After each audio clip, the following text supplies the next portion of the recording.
All right, welcome back to the International Playoff Day 2, and we're going into Roxkiss versus DD Dota, the match that means everything to both of these teams. Everyone's tuning in for this one. It's really about win this, you're going into the International. Loser of this match will go up versus Mousesports, so Mousesports are surely tuning in as well and making sure they get as much knowledge on the teams as possible, but both teams here will just be focusing on each other in the next best of 3. But let's meet some of the teams, meet the players in the teams, and we're going to start with Roxkiss. For Roxkiss we have BZZ is perfect, which we've talked about a lot recently, the carry, Solo playing the mid, Dread playing the off lane, and the supports Yol and Vanscore, two great support players. And I think we can leave Roxkiss out just for a moment, because it's really worthy to say that Solo on mid, even though he's had a kind of difference in performances, he's always got his farm and played solid.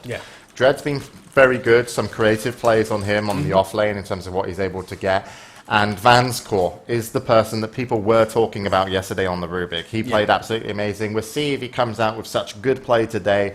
Are DD Dota going to allow the support Yol and Vanscore to shine for Roxkiss? Because we've also mentioned over the tournament, supports do win you games. Let's not forget that Yol, yesterday on that Enchantress play, probably win them the game just by stealing that Luna Illusion, whose glaives bounced into Bambo, and Bambo just RP'd the ground because he couldn't blink. Yeah, that's true. So let's meet the team they're up against, and it's going to be DD Dota. And for DD Dota, we have Silent playing carry, Fanzi playing the mid, off lane, fucking mad.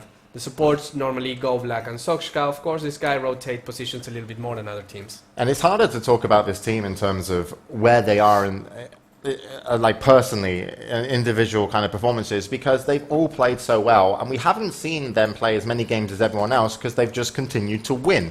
And if you win your games, you obviously play less because you just keep flying through the upper bracket. But this is the team that has flown through the upper bracket in their first group stage of Group A, and now in the playoff stage.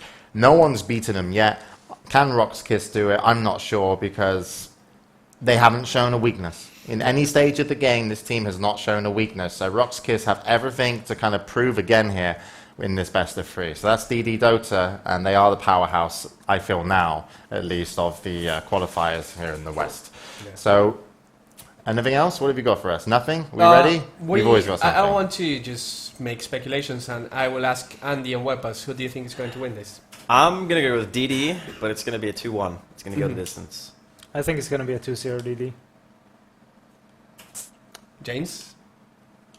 Probably Cupid Red Pandas. Yeah, I know that you would say that. And I'm going to go with DD as well, 2-1 against Roxkiss, so I agree with Andy. Yeah, I think DD as a team just seemed to click really well for me, especially since they picked up, of course, Galblack and Sokshka, two amazing players in their own right. So for me, it's more of, can Roxkiss deliver the kind of performance they had against EG yesterday? Yeah. To play those kind of games, I went to a best of 3, but it's can they keep that consistency? That's the hardest thing, actually, as a Dota team in general, is just making sure that you show up and you play as good as you know you can play every single time. And I just want to quickly add here right a second that we are all ready to go. We were waiting on a co-commentator really fast from one of the other casting crews, so now we're good. What is it? Amateur hour? I guess. Are we ready? You good? We are ready. All right. We are Well, starting the game. So it's the upper bracket finals of the playoffs in day 2. Winner will be going into the International in some shape or form, but we'll also go into a grand finals, which will be a straight best of 5. You want to win this game. You don't want to have to play Mousesports in the kind of killer match, as Cinderon called it, and rightfully so. So here we go. Take it away, Andy and Webbers. Well, currently we're going to be getting inside of the game here in just a second, but it's stuck on finding server, so it's a bit anticlimactic. Chance even changed the camera as well. He's making this as more awkward as possible. No, it's fine. It's there fine. we go. Like we were saying, it's taking a little bit to find the servers. Hopefully everything is well with Steam side and everything. We're going to be able to bring you guys the game here in just a second. But and that was my best intro to the game. Yeah, it was. It was really nice flow. You're take it away, blah, blah, blah. I was excited because you were excited. I know. That's how relationships work. And then, work. finding server just let me down. I was so high, and then it just dropped off. It's still finding server? It is. Wow. Yeah. Where are those servers? Wasn't it G1 or something, where it took 15 minutes to find a game, like in the Shanghai servers or something like that? It was completely insane. Hopefully that's not going to be the case. And that would be quite annoying, yeah. I mean, the servers don't move. They're always there. Why can't he find the server? It's probably all the tubes on the internet getting clogged. Amnesia. Dota has it. Has a hard time finding the servers. Where did I put my servers, guys? I'm sad now because I really want to watch this game. And it's like, even though it's only been a minute and 30 seconds, James, I feel like it's been a lifetime for me in waiting. It looks like it's been a lifetime for you. That was hurtful. What? That was just hurtful. I probably had it coming from something else that I did, but... I don't know. You did nothing, actually. You're just feeling spiteful today, James. No. I've got tired eyes, I have to admit. Like, just... Like... Blown away. Phew, that's a lot of Dota. It's Yeah. awesome. Well, It's been a lot of you Dota, and the yeah. cast, and the first thing you do is grab food, go into your room, and start playing. It's like Dota overload, man. Yeah, I do an after show privately Yeah. to the internet. It's a That's private show not really to private. It's not the definition Good of thing you private. don't have a webcam. The on fact the that you stream. only have 3 viewers, Yeah, maybe that's what makes it private. thanks for tuning in, though. Yeah. It depends on the I'll viewers, leave that's you. what's important. The trouble is like, when you're that tired after this broadcast, and you go play Dota, you play so bad. Do you? Yeah, and people who don't know how good you can be, they come in and they're like, scrub. But they don't leave. They just sit there. But I enjoy making lots of mistakes in my evening Dota after TI. Yeah. And but I think I'm close. I think the road to TI4 for me, it starts. So you got the motivation, that's the most important thing. Once you have that, you can pretty much do anything you need to Yeah. commit it. You already put in enough time, God knows. I don't even know what time you went to bed yesterday. Probably never went to bed. Yeah. Didn't sleep. Was working on my strats. What strats? The monkey banana, is there going to be a version 2.0? Monkey Banana is one of the best strats. You You should explain that for everyone. One more Monkey hero banana, to Monkey Banana. I don't- You have I to don't do get it, something man. like Monkey Banana, something like So Monkey Banana is its code name. It Yeah. doesn't mean anything, but it's me and Scriff, right? And you know, we're waiting for the game to start. I think this is pretty interesting for the people tuning in to watch the highest Dota. I'll explain to them some high-level strats. So we get a Rubik, and we get a Witch Doctor. We both buy boots, right? And then just like a healing salve, because the fight always gets messy. Yeah. And then we just run mid and pick up the guy. Is it Maledict? Maledict? Yeah, yeah. Maledict, we yeah. maledict him, and then we hit him, and then he normally dies. Normally. Yeah, like 80% of the time, it works 100% of the time. I just want to That's say, 100% ratio. I've actually experienced the strategy firsthand. Yeah. It didn't work. Well, I mean, it Doesn't worked. work. It worked, but then what ended up happening was it worked to a point where you guys got overconfident, and then it wasn't as effective as you wanted it to be. And Yeah, then but that's suddenly- because it's an experimental strat. We have to take it to the limits. There's no point in being safe in terms of science, okay?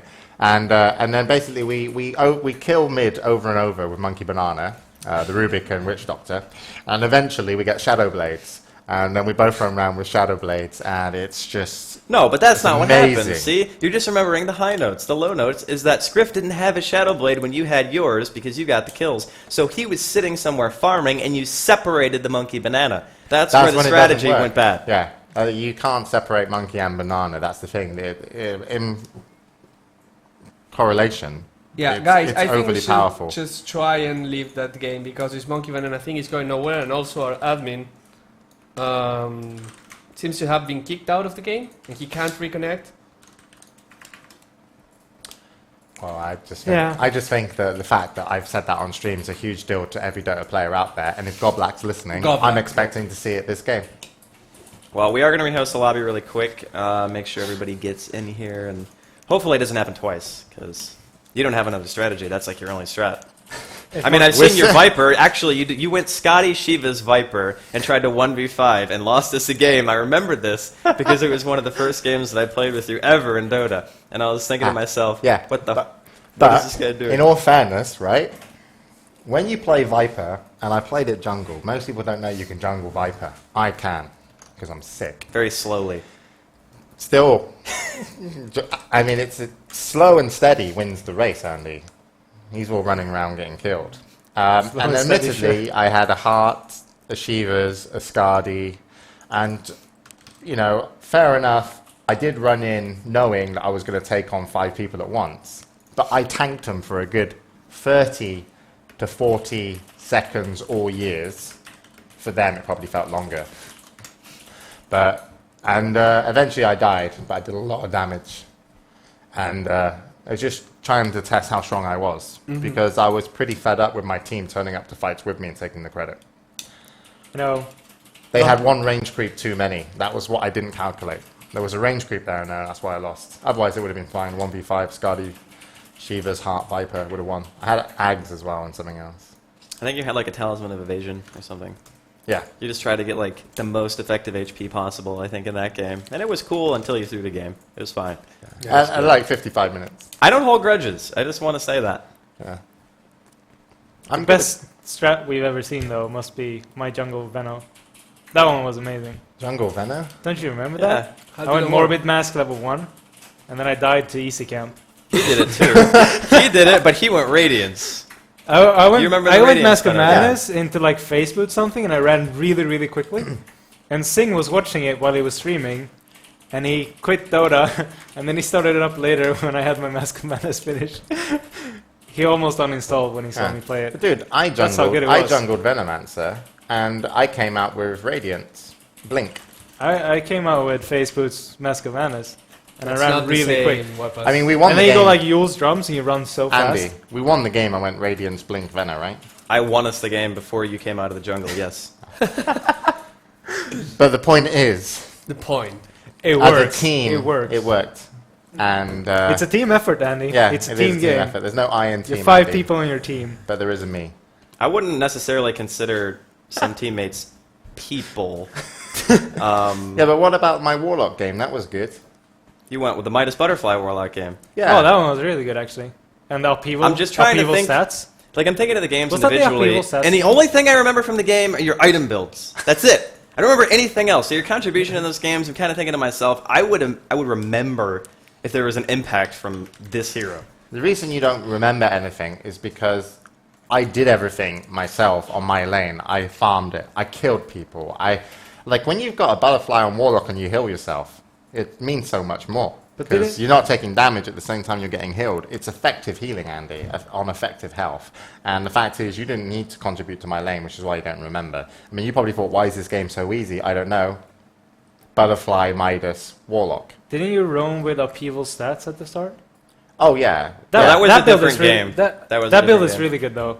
Yeah. Upheaval stats. I only I went love up that in And one. the stats. Manta. He will start. Oh, yeah, Mantas also. So that you can actually hit Yeah, people. while with you're the- in upheaval, you pop Manta, and there's 2 of you still hitting the target. Yeah, That's and huge. you slow them. Yeah, and with my golems, that I just press A and hit the ground, I let them free roam, because if you let the golems do what they want, it's kind of like working with people. You don't want to control them. If you let them freely do what they want, you get the most out of them.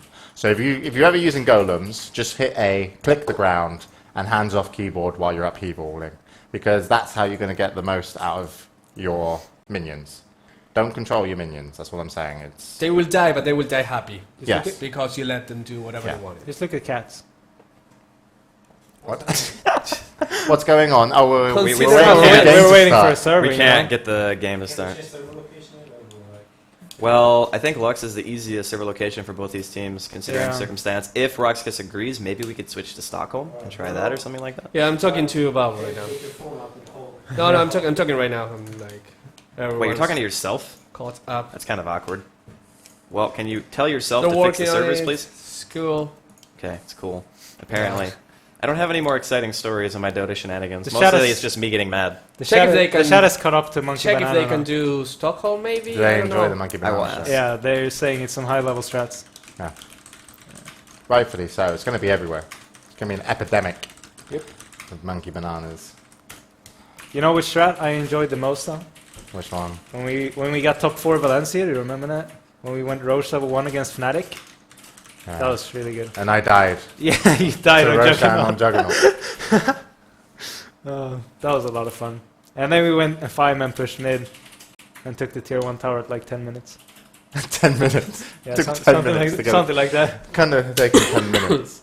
No, but it took us quite some time. Yeah. No, I really enjoy playing Dota. And It's I a really guess that's nice what game. we are as a studio. Yep. And the road for TI4 starts here. It starts Well, here.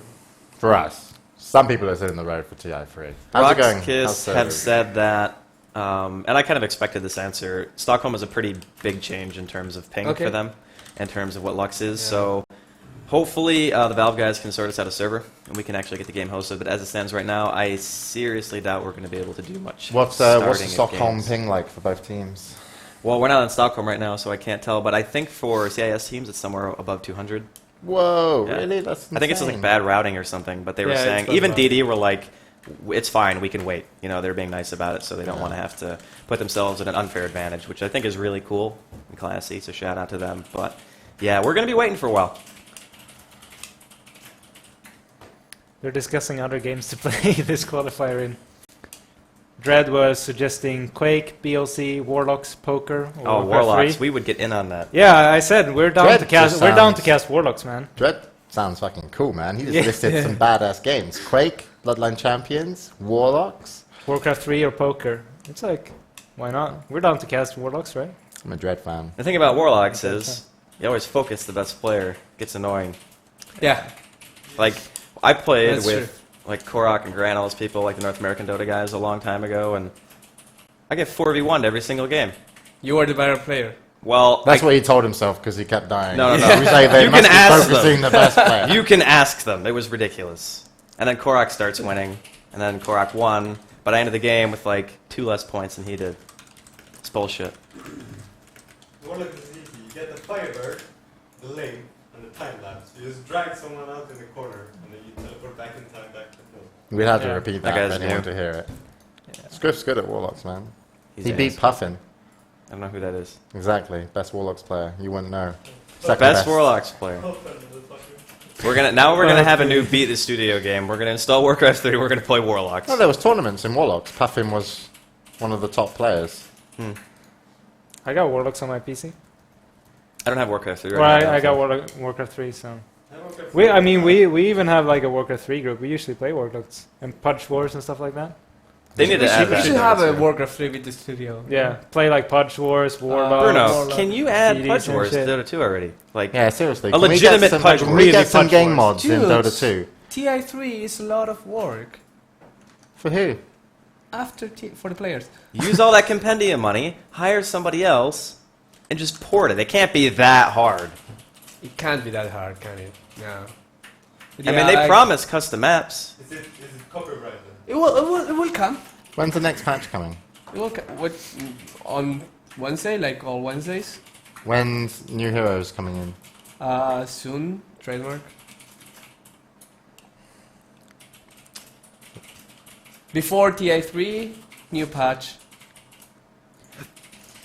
When's Cyber Matt's Courier coming in the game? Actually, we were talking about that today. I think should be coming either next week or the other one. I know that Pyrion Flax's announcer will be coming on Monday. Really? That's that one I know. Yeah. Nice. So I'm really looking forward to it. And if you haven't checked Pyrion Flax's, there's a YouTube video and there's a Reddit thread about it.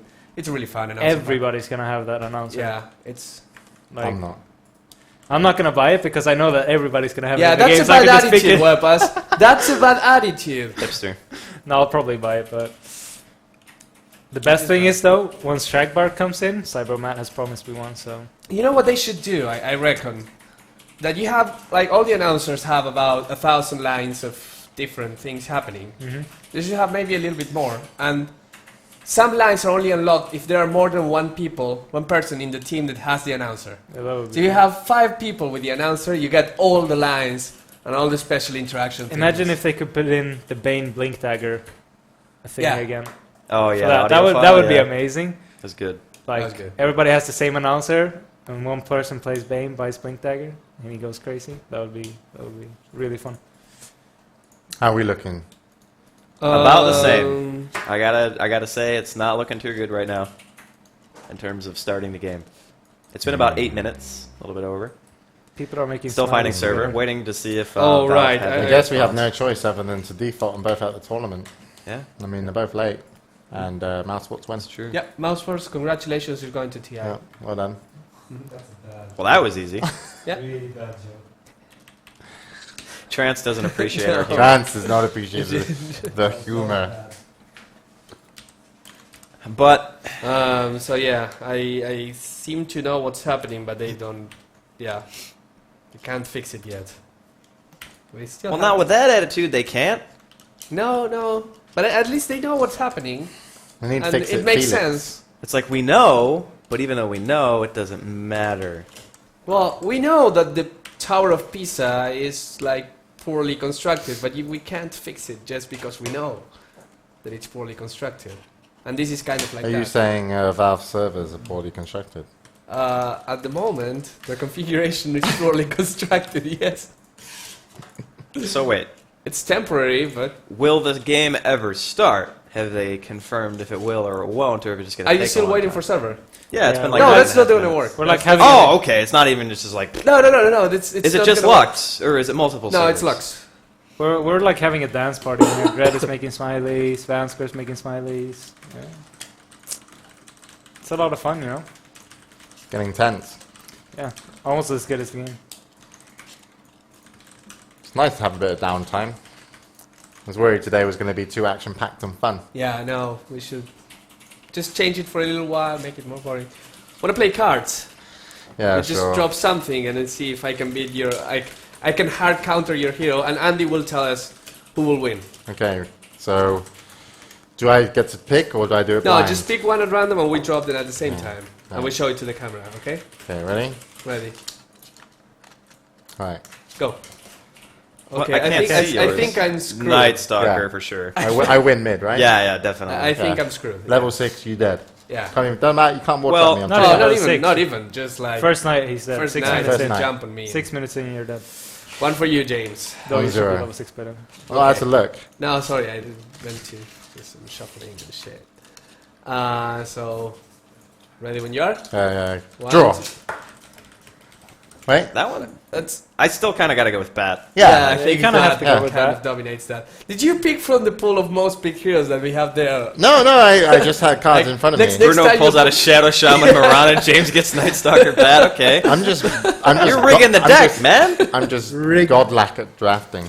Yes. Yeah, I said change God Yeah. into God. Turn around and grab one. No, Bruno. No. I like to play fair. 2-0. I get to keep your cards as well. That's part of the rules. Okay. These are my victory cards. James just brought in the 8 slammers taped together and just slams them on the table. I win. Yeah, we have to wait a little bit more. Are you ready? Yeah. So Yeah. we can still keep I'm playing. actually enjoying this I- I because I'm don't- winning. You ready? I got one. Yeah. Okay. 1, 2, 3. Three. Show. Oh, dude, you got no chance. Like I am gonna harass sorry, you down. No, but the thing, I'm gonna Against last an orb hit. blocking hero as a Yeah. melee, you lost. Yeah. Yeah, fair. No, you can't even leave the lane, dude. That's 3-0. Is it mid? Huh? Yeah, it's No, 1v1 mid, basically. 1v1. 1v1. Yeah. And Tide wins with bottle crowing in the fucking. Yeah, but everyone wins with bottle crowing. And then bam. No, Nah. he still wouldn't even like do that well because the I bottom. mean, we're not even taking into account my skill level on this, Griff. 'Cause Honestly, the only matchup that I think is even close is the Night Stalker Shadow Shaman. That's the only one that I think is close. Yeah, the other ones were no. Yeah. Are you ready? Yeah, 1, 2, What? show. Oh shit. I win. I guess I can win this one. Oh, I'm not sure. Come on. Wait, what? I guess I Come can. on. Win. I say Ogre actually. Yeah, Honestly, I guess I can win this one. because the CM. I'm gonna max out. Like, is it Frostbite? Yeah, you would of course max double nuke, but he's gonna max double nuke, Yeah. and he has like double your HP, and he can last Yeah, hit. but, has no, but higher how base is damage. he going to last hit when he's in Frostbite? That's the thing. Every time he comes up to a creep, All I'm right, going to James. Frostbite him. he just He's not bloodlusts gonna himself and like he's not gonna get punches. gold. Give me the The thing is, give me the Maiden. No, I love the thing him. is, Maiden, mine. Seriously, Crystal no, Maiden mid, I would fuck there's him. no way. No, he gets Orb of Venom and just fucking hits you with his club, where you try and run away with like 200 movement speed. There's no way you can I've win that. actually won mid, Crystal Maiden versus a Night Stalker. Yeah, I win mid Crystal Maiden all the time. You're lucky you got that by vote, because otherwise, if we did that in real life, mate, Yeah. real life in a video game, you'd be going down. All right, Okay, 3-1. ready? Yeah. 1, 2, 3, show. Conquer I- 100%. Oh Yeah. shit, Sorry, mate. I got no chance on that one. I don't even want that hero, stupid hero. I'm gonna change decks. I want Arch Okay. thingy. Yeah. 1, 2, show. Oh, dude. Oh, Oh, dude. you are done, Bruno. Yeah. R.I.P. My bear's harassing you. Lone You- Druid you wins can't- every Yeah, solo no, game. I Yeah. can't do anything here. Like, Nothing. nothing. Nothing. Nothing. Bend your spectre ass over. You're dominating, James. Ain't know. good. Really? Let's see. Come on, Bernie. You gotta bring it back. Believe in the heart of the Focus, cards. focus. No pain, no pain. Show, now. Ooh, this is... That's hard. This is That's hard. really hard. I'd say level 6 Timbersaw wins though. Yeah, same. But other than The only that- thing is, if you're actually mid, it's really hard to use your Yeah, chain. Timbersaw. To be honest, I'd probably give it to you anyway, just because the last hitting should be pretty easy, apart from just walking into stuns, but your HP pool's really big. Well, I have lots mid of would be regen. hard, but The problem is that this hero doesn't have the greatest of base damages. I think it has something like 50 little, 51. So, I mean, in terms of last hitting, it should be okay for you. But, the problem with my hero as well is that she's ginger. yeah, So, and she has no souls. yeah. So I'm keeping all the ladies, you see? I'm winning when it counts. You can keep the Alright. Spectre. Has anybody keeping track of score? 'Cause I I've got haven't. 4. He's got 2. Yeah, I've got the cards here. No, 3. Is it 4-3? No, it's 3. Yeah, 4-3. It's being even. Best of what? Best of 7? Wow. No, it's already best of 7. So, first to 7. Yeah, okay. Okay. You ready? Cool. Draw. Right. Wow, that was slow. What the fuck is that? I think I win. I'm Jesus. What? Well- No. Is that Brood? It's brewed, yeah. That's good. I don't know. I mean, like one. You'd run out of level mana, man. Like, even if you tried to get a soul ring, But I can get a soul release. I can farm you like. you didn't random. Well, you kind of did I random. ran soul release. But I can also get a soul ring. And I heal up under my web. And But- I can spam you down and I'll get... I The think damage I you think it do- would be a dead race. Like no one would. You would never kill anyone. I kill him with And, my like, orchid. James Well, but would. that's James not would how- farm shitloads. Bruno would heal himself, get all your spiderlings. But I'm winning because and- I'm farming. But he would You get can all your maybe outpush, spiderlings. Like, try and all the push me, time. but one heal kills all your spiderlings. Do you want to call it a draw? A draw, yeah, that's fine. This is a draw. Stupid heroes.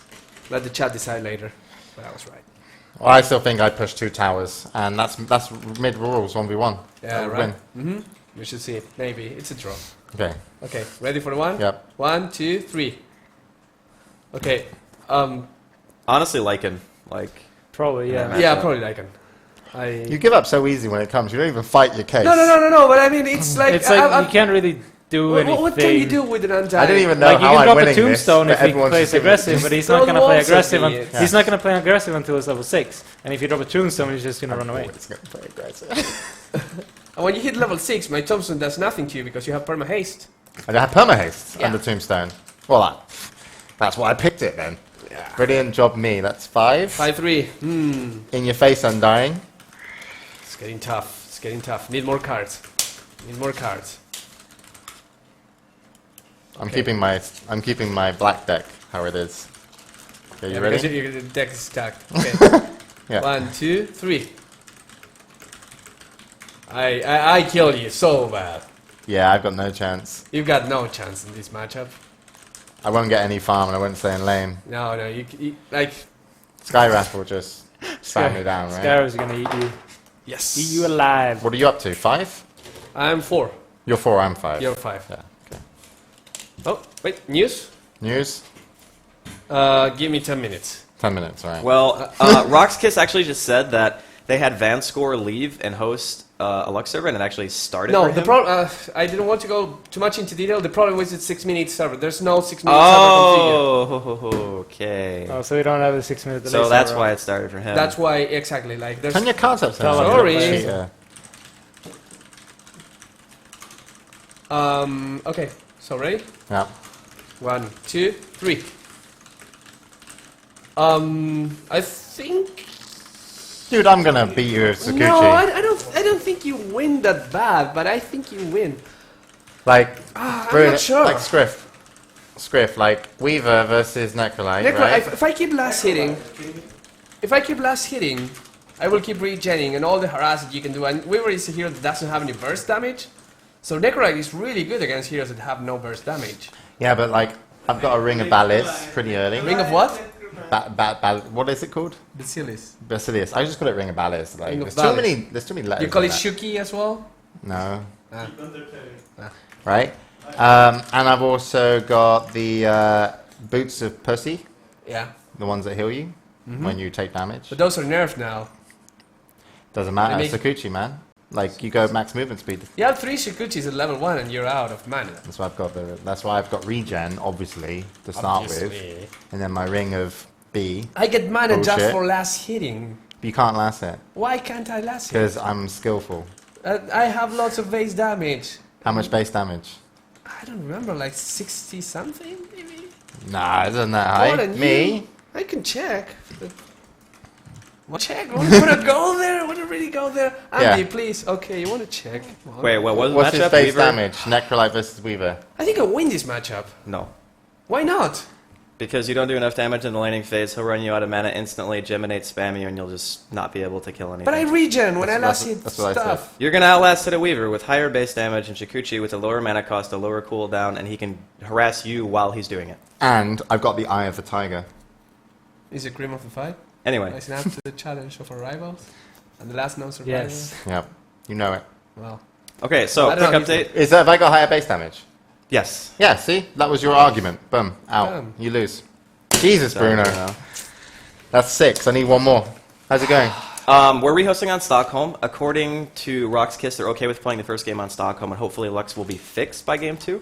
So we'll be able to host it on that. we can but wait both teams literally 5 more minutes and it should be up if You- they want to. You have a choice now, Bruno. Since I'm at match point, you can either keep your deck or swap it with mine. No, I'm keeping my. You want to keep your deck? He's used all his good ones, so now he 6-4. wants to see if Yeah, you have exactly, anything left. 6-4. 6-4. 6-4. You got to win 3 in a row. Yeah, Yeah, you ready? I'm feeling lucky. What have you done? Ready? 1, 2, 3, go. It's a wash, really. Yeah, that one's actually pretty dead even. The thing is, Lion wins, he drains Beast Monster's mana and then saps him. I just throw a boar at him.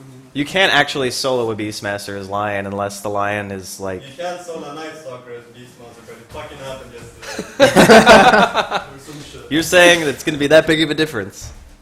I don't know. So, I probably wouldn't go for mana Bye-bye. drain. Yeah. See, I mean, you can't kill me before level 6. Oh, we're gonna Yeah. Stockholm? You Unless can't. I can't kill you before They level agreed. 6. Well, you Rock's probably disagree. can if I mess up Huh? and you get Rock's more. disagree. Yeah. Show me.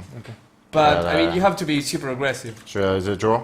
It's a draw. I give the draw. I'm not so desperate for points. 'Cause he'll win. where did Is it Trance still- go? Huh? Where did Trance go? Where did it start the game? I don't know.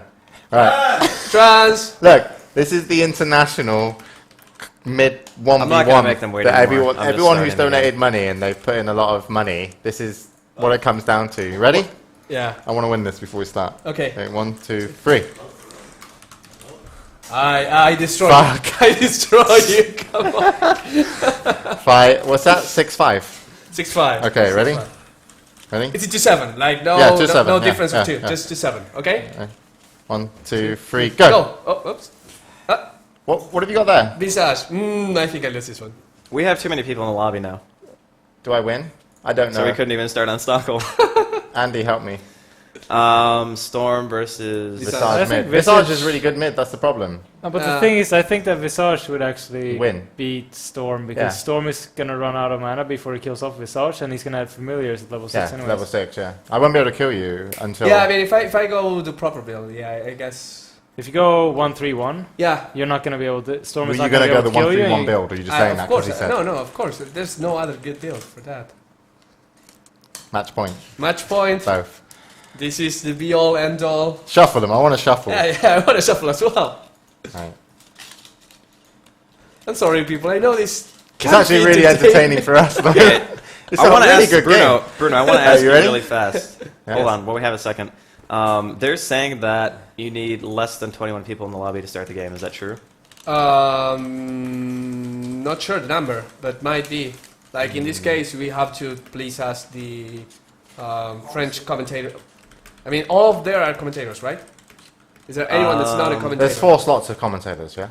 Yeah, and there's also who else is in the lobby? Spanish dudes and stuff. But they have to cast via the... Dota TV. Dota But TV. that's the French guys which were coming today because we were expecting to have the 6 slots, Yeah, and they just came that to was in Dota test TV. client. I told him it's Yeah. test client. Someone came to me and asked me that as well. Yeah. But I mean, I left them into the lobby because I mean I thought it was okay. But Okay. if we are reaching the limit of people in the lobby, unfortunately they can't. Be. All right. Well, there's everyone one did. of 2 scenarios. Either Stockholm is also messed up because of the delayed server, or there's too many people in the lobby. So we need to figure out which one it is. These We were they're really telling, busy. please wait. They're saying, and it's not for me. It's like, Please wait. Please wait. Soon, TM. But- We'll be but- done with it But the soon. thing is, we've had the same number of people in every single lobby Yeah. and every yeah, single exactly. game. So it It shouldn't. can't be the No, people.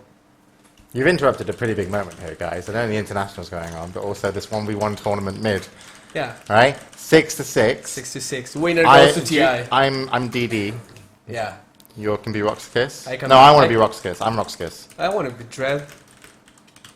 Okay, I can be Goblak. Okay. I'm the master drafter. Yeah, I'm Dread. I'm Dread. You ready? Yeah. 3, 2, 1. I changed it last moment.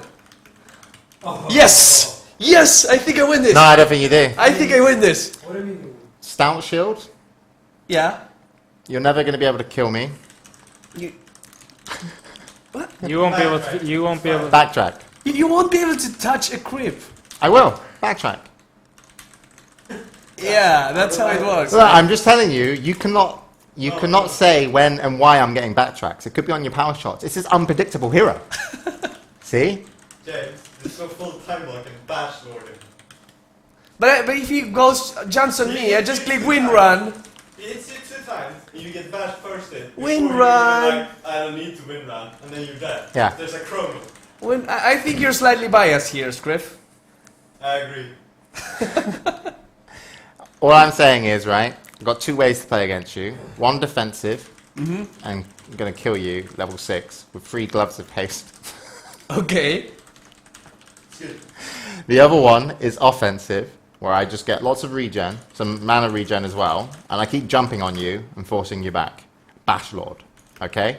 Now, this hero, you cannot say who's going to win, because you cannot predict how many bashes and how many backtracks I get. So I'm going to the judges and asking for a draw, because it's an unpredictable that sounds outcome. like an easy way out. Well, it's just, you can't know. I mean, there's no guarantee. It's void. Yeah, I don't think you can kill the Windrunner. That's the thing. Ah, It's like no Bash way. Lord, you don't know that. No, There's it a doesn't cooldown matter. in Like, bash. You can't perma bash. Yeah, the thing is, you but- can't perma bash, and unless you harass us down the Windrunner to like half HP before you chrono, there's no way you can kill it. If you just chrono and start bashing, it's gonna be able to one windrun. bash before chrono, into chrono when she pops Windrun, I don't think it would be. bash outside of chrono, victory. I mean, You need if to you bash can in chrono actually as well. bait the win run with the chrono up, and you can Is pop this the discussion chrono. really going on right now? Yeah, Yeah. because I'm saying The right, Windrunner wins his lane before 6. No. You lose. because backtracks. You can't predict backtracks. You can't have backtracks and bashes. You get to pick one. Yeah, you but either I go chose 1-1-3 backtracks in that scenario. or you go Then you can't kill 1-3-1. me. Yeah, but then you can't kill me because you don't Yeah, know but how he many. still out farms you. Yeah. Doesn't matter. Kill him in the chrono.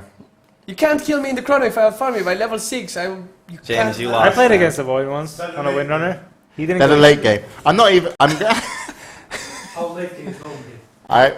I'll play you this. I'll play you. We'll go and I'll play you mid. I'll play you mid Void versus Windrunner, It's win runner right? Okay. On stream, on stream. yeah, to decide And we do what rules? Like first 2 2 towers towers or 2 or deaths? 2 deaths. Because I don't think I've lost. 2 deaths, the Windrunner is gonna lose. Huh? It's just if you go 2 deaths or 2 towers, the Windrunner is gonna lose. But that's the rules of mid. That's why we're calling it. That's what I'm saying. I Yeah, can but win. like 2 towers is actually closer than 2 deaths because you can actually push the Void really hard. You can just go arcanes. the and Void just- can just like go for backtrack and start tanking the wave and be Yep. like. Yeah, but then he eventually will have to back. Yeah. Like, he can't just I sit mean, there. backtrack is not invincibility. Yeah. No, but I You ever mean, seen a I mean, you Windrunner can max push it down out there? so you can tank the creep wave together with a shield, and then you like back out. I think if we keep discussing this, We're the gonna have 6-minute to play delay it. will catch up, Yeah. and people will start. We will still be here, and there will be 6 Come on. minutes of discussion. I want to take it in game. I'm convinced. You want to believe, James? Yeah. I'll give you the upper hand because you won 3 in a row.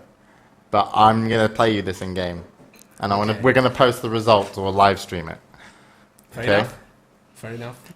Wow. That's just. I'm going to give it not to you for the wanting- moment. What was your next card going to be? I don't know. Because I was really fighting for a draw. I had No. Nature's Prophet. I had monkey. I win. What? No, the monkey loses the profit. Ah, What did monkey. you? Yeah. It's a monkey. He's nothing without But you banana. lose. Yeah. Alright, Void versus Windrunner mid. Bruno versus We're gonna have Too to play Good. it out. Yeah, we are. We're going to play that out. But it's gonna be you versus him. Yeah, Yeah. yeah. The next beat the studio. I think we're gonna have to do that. We'll do all these Good game, matchups. The grudge match. Dandy, please. Tell me. Do we have an update on the servers, Teach or are me they how still to on feed fire? They said give me 10 minutes to reconfigure 15 minutes ago. Now is about the time where you go soon TM, Yeah. trademark, and then Valve And now I'm goes checking. soon. I'm going to mess you up in that 1v1, man. I've already got a strat in my head. Do you? Yep. Interesting. See, the thing is in 1v1s is it's like you can actually play as aggressive as you want. That's the problem, Yeah. and that's why Void is not valued in that matchup. Because normally, even if you're mid in a pub game in that matchup, the Void might actually be able to win just because there's other people on his team. But he's not going to win if it's just a win runner. Andy's still rooting for me, you know? I Oh, know. Wepez has got my back. He knows. Wepez knows No, but my... the thing is, I feel that if it's gonna go with like the mid rules, you're gonna get so many levels up on the Void most likely because the Windrunner probably won't be able to kill you unless he plays like really recklessly, and then it's like if you can't finish off those 2 towers before the Void hits like 8 or 9, it's like you won't fucking kill him. There's like no way. Wepez, I'll tell you what I'm going to do, right? It's my tactic. Okay. What? Why I are heard- you moving? Ah, Why do you I need want to to... write it down. Where's the pen gone? there's a pen. James is moving across the studio right now to try to write down his strategy. Missed. Okay, ready? I don't... Why do you have Yeah. to write it down? 'Cause I You don't want want Bruno Bruno to to know. I'm like the Bashlord on Void though, so I'll help him up. There's some serious theory crafting going on right now, Bruno. I'm not even I still have scared. faith in you. Yeah, it's just like, I know you're going to win. If you don't win, I'll be able to... I'll be sad. Yeah. Yeah. It will be a thing about skill, not Yeah. about the hero. So I mean, if you go like PTs and that, then Yeah, you'll I'll probably go be like able this. to. Yeah. Yeah, you reckon? They're talking Yeah, about that's- item I progression mean, you'll in probably- this 1v1 if they want to You'll do. probably That's what be they're able to talking like kill about. him if you I'm can not get even far, kidding. but the They're thing is, talking it's about the it's item like- progression. It's like hard if you. It's just hard to get that I far. don't That's know, the man. thing, especially against a This is a Windrunner. bad one. I mean, I played that matchup on the long lane on a Windrunner, and I first spotted the Void. So Wepez thinks I've got a plan, and it could work. It's good.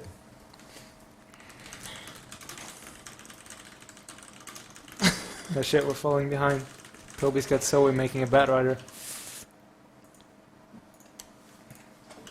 okay, I think I have an update. Yeah, just came online. Ah, so it's good now. Yep. Let's try. The frog says. Wait, maybe is it a lobby with just one person? No. Okay, it says I only see one dude in it. So nope, it's everyone in the lobby right now. So someone managed to create the game started with just one dude and 5,000 people in Dota TV are Ah, watching. it worked.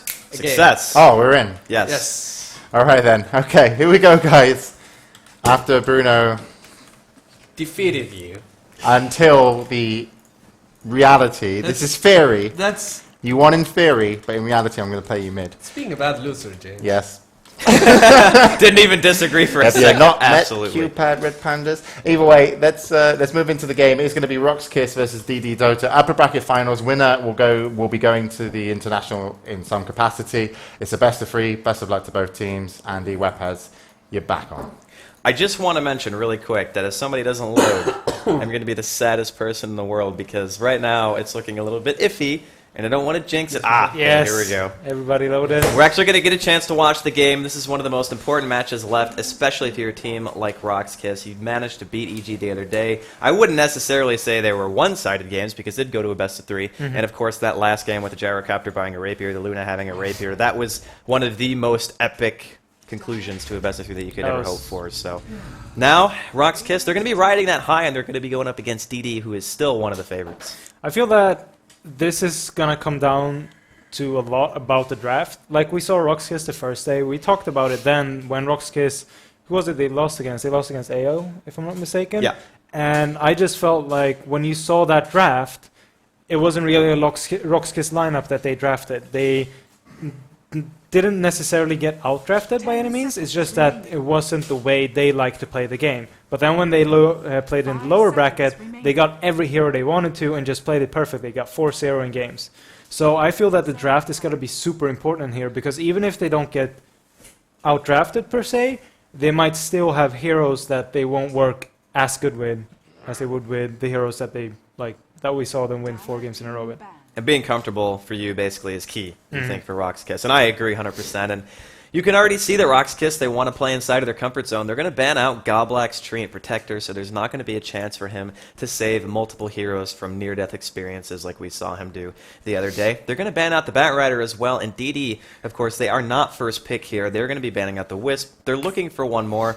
Whenever I see heroes like Batrider banned, what I typically think is Roxkiss want to try to get a Lifestealer. That's the first thing that you think of. But then you still have heroes like Bane in the pool. Very, very annoying. You have a Lone Druid. While even in a 1v1 matchup, doesn't really favor the Lone Druid that much. Still pretty annoying, but it looks like DD, they're going to ban the Darkseer.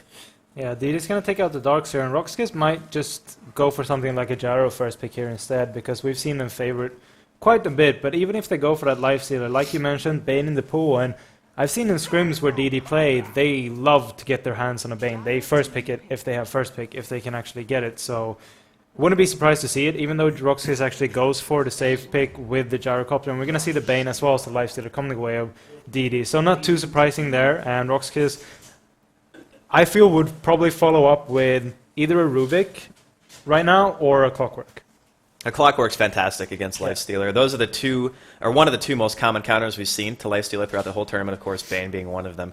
And the few games we have gotten to see Batrider versus a Lifestealer, he just has a bad time in general. So we'll see if Roxkiss is going to go that route, picking up a Clockwork +1. But I love the fact that they just took Bane with the Lifestealer, because it automatically makes his life a little less miserable, depending on what Roxkiss want to try to do in terms of if they want to fight, if they want to push. Even the laning phase can be quite annoying if you're against the Bane. But, yep, there's that Clockwork that you were talking about. And Roxkiss are actually going with a Magnus. So there's a lot of AoE potential coming out on the side of Roxkiss already. And because they have a Clockwork, it helps the Magnus be able to get his RPs off in fights, and that's huge.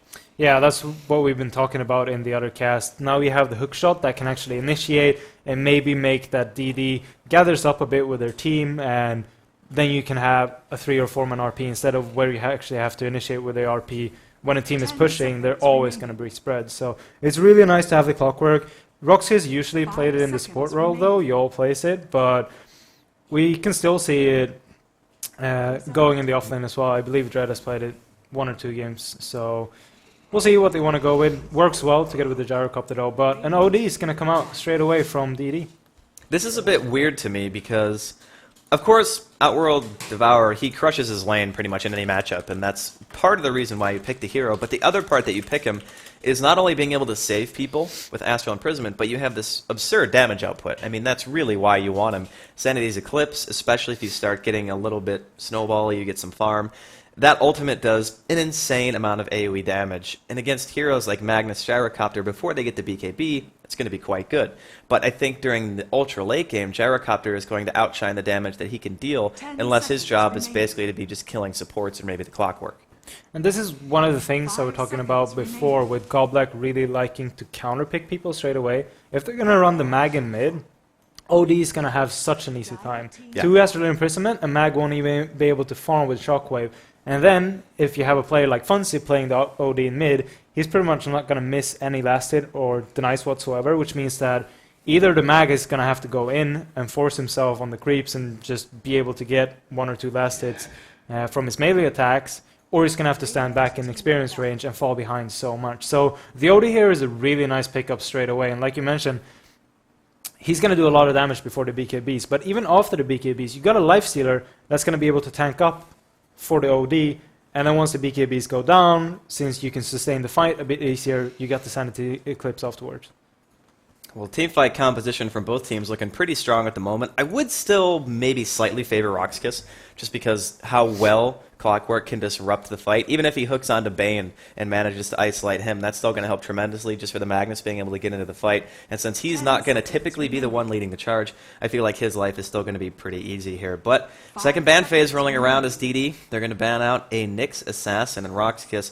They have no intention of going up against any type of early push or split push for that matter, as they ban out the Chen and the Keeper of the Light. I like the Keeper ban out because you can always run an aggressive trialing with a Nike's Bane and a Keeper. You get the setup with the Nightmare, follow up with Open Wounds as well as Illuminate. Even though it might not be the strongest in terms of lane control, Lifestealer still has quite an easy time in the lane if he has the supports just because of Feast. So he can just hit the creeps a bit, and Gyrocopter being a low-range hero, it's kind of like when you see a Lifestealer go up against Luna. Luna doesn't really have any lane presence whatsoever just because of the short range of the hero. So it's a really nice choice to ban out that Keeper of the Light just because you get so much extra burst damage coming out in the lane if you want to go aggressive. And not only that, but you look at Roxkiss right now, and they really want to fight. Cog's not really that good against Keeper of the Light because it might actually hold your team in a bad spot to get hit by a stray Illuminate. So Shadow Demon going to be the next choice out here from DD, and that's a hero who I thought that they would want to try to get their hands on, but of course they're not actually going to get the first pick out of the second ban phase, so maybe they're just taking away the opportunity for that Demonic Purge to be even more annoying to somebody like Lifestealer. Even just getting a disruption off in a team fight, stopping his damage output on any hero is going to be one of the biggest goals that Roxkiss actually have, and we've seen their execution so far with Clockwork within the TI3 qualifiers, and their Clockwork play is definitely top-notch. Yeah, their Clockwork has been really amazing, especially when they play those in the tri lane, so they managed to get kills, and like we mentioned, BCC on the Gyrocopter, he pretty much gets first blood every game he's been playing Gyrocopters, so with the help, of course, of the Clockwork. But DD, most likely going to look to some follow-up support with the Bane. Could be a Leshrac, wouldn't be too bad to have. Even Alina works quite nicely with the Lifestealer. If you add in a Jakiro, you get even more AoE, but the Lina and the Leshrac is more burst, and you get some extra pushing potential out of those two. I think the Lena would be a really nice choice for either team, actually, at this point. Maybe if you're Roxkiss, you want to go for something like a Leshrac just because it allows you to push a little bit harder. And during team fights, you already have so much AoE as is, being able to abuse things like Cogs when, of course, you get your Edict going. Maybe you just even want to go Lightning Storm just for the added AoE potential. And then, of course, you're going to have that Pulse Nova. So we'll see what the last ban is here from DD. Probably going to be a support, I would imagine, considering Mag, Clockwork, and Gyrocopter not necessarily seen in pure support roles that often anymore. I think Dignitas is actually one of the few teams who still does Clockwork like full support now, and it's actually just been recently that other teams have started to kind of adapt to that trend. So Reserve Time being eaten in here by DD, and the Weaver is actually going to be the last ban. So that's either assuming that Clockwork is support, or maybe they think, well, yeah, it's pretty much just assumed to be support.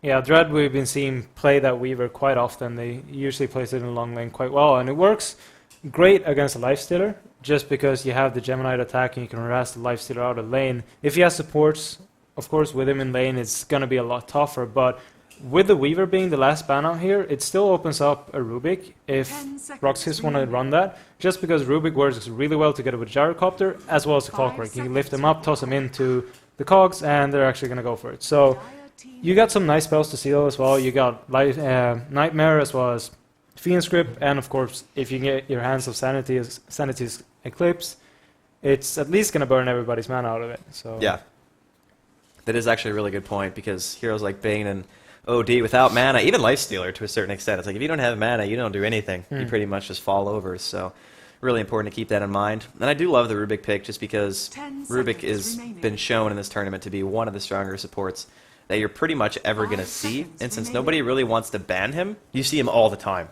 especially at this phase where you know that Roxkiss aren't going to have that many options left. But DD, ball is now in their court. They're actually looking for one more support themselves, and potentially either a 1-versus-1 hero or an offlaner. And of course, we did see the Lone Druid actually getting banned out, and since DD have taken out the Weaver themselves, they're kind of running a little bit low on options here. I still feel that we could see something like DD did in the first group stages, where they went for an Enigma in the long lane. They could still manage to pull something like that off. You're going to be able to lock down people a bit more, helping the Lifestealer to stick on targets, especially if you can get a Black Hole out before the Cogs go out. It's going to be dangerous, since they have picked up a Rubik on the side of Roxkiss. There's always that potential of the spell steal on the Black Hole, but it still wouldn't be that bad just to be able to lock down a few heroes, and you get some extra pushing potential out of that, and of course it works in the long run. The one inherent risk I think of that, though, is like Rubik, Clockwork. Every person on the side of Roxkiss have a way to interrupt you. Yeah. And then even if you don't interrupt, it's kind of putting that pressure on the Black Hole to be perfect, you know? And sometimes we refer to it as things like RP, where you want to just sometimes use it on one person, and I'm going to talk about that in a second, because that's awesome. But But I do want to say really quick that a channeled spell, and ultimate especially, is always much easier to steal. But let's talk about Dazzle, because this is a hero that never see. we absolutely never see. But I just want to go over the kind of hero that he can be really, really fast here. I think he's going to be played as a support, pretty obvious. Most likely, in this case. But there are a lot of different skill builds you can do. You can actually push really hard. Weave goes through BKB, which is a tremendous amount of minus armor. His slow is actually very, very good. And Shallow Grave on a 15-second cooldown, 1,000 range. That can be basically the anti-cog or anti-RP that they were looking for. Yeah, the Dazzle could work out really well in this lineup, especially with your ultimate as well, giving extra minus armor to the Lifestealer, making sure he can hit harder. And of course, when the ODs or when the BKBs come up on the side of Roxkiss, OD is still going to do quite a bit of damage just because his orb is not going to go through BKB, of course, but they're going to get minus armor, which means that his right click is still going to be quite enough. But with this Dazzle, I kind of feel that maybe DD wants to go for something sneaky like a Rush level 1. Because Dazzle kind of works out well, and you got the Lifestealer on the Feast on Lifestealer, but it's not certain. We'll have to wait and see for the last pick, of course, but it's always a possibility when you have the Dazzle, just because your heal is on such a short cooldown that it is possible. Well, I think if they were going to do something along those lines, Nature's Prophet is actually still available. And they actually have their lanes totally solidified outside of their offlaners. So if they wanted to go the route of something with just some more global presence, they could even go aggressive tri-lane, I think, with that lineup. It's so hard to actually engage on that. Yeah. A Dazzle with a Shallow Grave, you're going to have a heal, a Nightmare from Bane, and Lifestealer who's just flat-out magic immune. And as you actually already mentioned, Gyrocopter's range, not so hot, but Rock's Kiss, they're going to take the Nature's Prophet instead. So maybe thinking about the same thing that I was.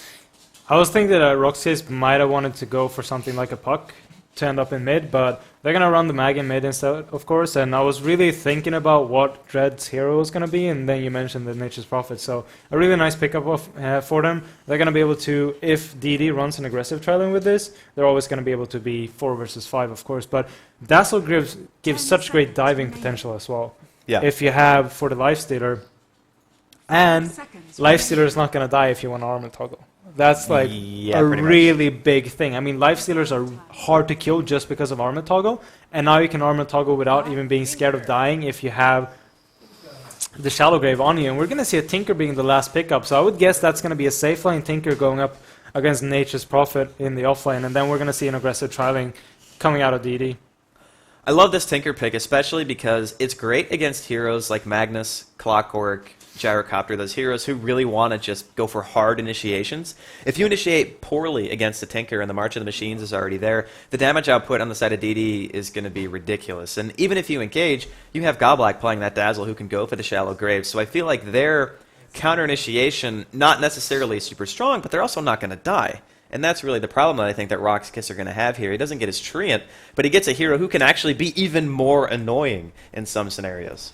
It's going to be super hard for them to be able to kill DD. Like I mentioned, it's going to be hard to just get in on them. You have the March in the way, and then of course, having the Shallow Grave is going to be able to save pretty much anyone, and the Imprisonment. So this is going to be tough for Roxkiss, but if they can get the necessary items up and a good hookshot initiation, they should probably have no problem whatsoever to initiate. But one thing I wanted to point out is that this feels a lot like a Roxkiss lineup. They feel comfortable in all these heroes, which means that they're going to have, I would say, a higher chance to be able to win this game, not just because it's more even in draft, it's just that they're really comfortable with these heroes, and that's going to make them play a lot better, I feel. Well, let's talk about Roxkiss lineup right now, since we have a second before the game actually starts. Of course, on the side of Roxkiss, playing on that Gyrocopter, that's DD, not Roxkiss, thank you. BZZ is going to be playing on that Gyrocopter. Nature's Prophet going to be played by Dread. We have that Magnus. It's going to be played by Solo here. Rubik is going to be played by Vanscore, and then finally Yul. He's going to get his Clockwork. And on the side of DD, of course, we got Goblak playing that Dazzle. OD picked up by Funzy. Sokshka picking up his trademark Tinker. That was one of the heroes he actually played a lot in MTW. And that leaves, of course, or fucking Mad on Bane. And, of course, Silent playing the Lifestealer. So they have gone for a 1 versus 1 matchup, but it's actually going to be the Lifestealer just sitting in top lane, kind of accumulating farm, and maybe when the Nature's Prophet goes up there, he'll be contested a bit. But I don't think that Nature's Prophet really pressures Lifestealer so hard, that he's not going to find his farm. I still feel as though Funzy's going to do just fine in this situation. And then when you have Sakshka in this aggressive tri-lane coming out from DD, you can't go aggressive on this tri-lane. Even with a Prophet, I think it's going to be hard, because you figure Sakshka, he's going to be going for the March of the Machines pretty early on, probably just the 1 laser build, 0 rocket, 2 into March. And once that happens, engaging into a Nightmare, Shallow Grave, March, good luck.